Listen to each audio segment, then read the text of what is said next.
Bienvenue dans cette semaine dans l'histoire de l'adventisme.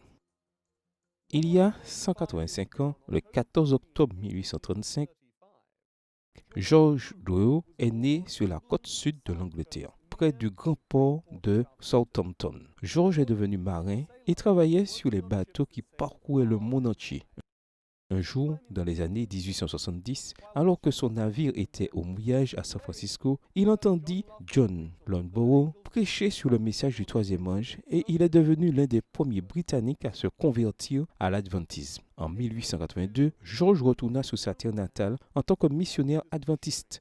Il fut un pionnier de l'œuvre missionnaire par voie maritime, passant de navire en navire dans les villes portuaires telles que Hull et Liverpool, distribuant de la littérature adventiste. Quand il est mort en octobre 1905, le secrétaire de la conférence générale, William Spicer, écrivit qu'il avait été un ouvrier colporteur jusqu'à la fin.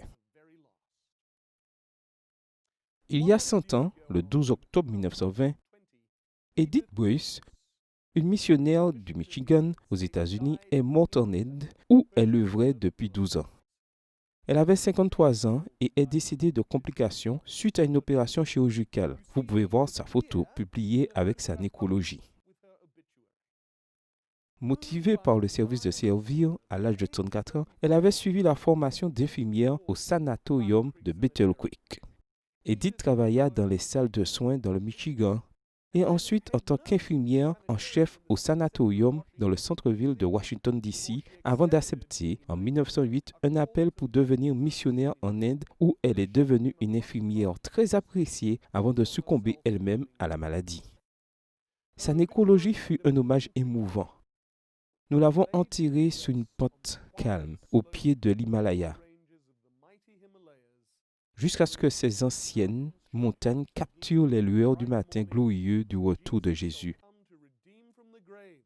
qui fera sortir du tombeau les saints dont la mort est si précieuse à ses yeux et dont il note le dernier lieu de repos si tendrement. C'était cette semaine dans l'histoire de l'adventisme.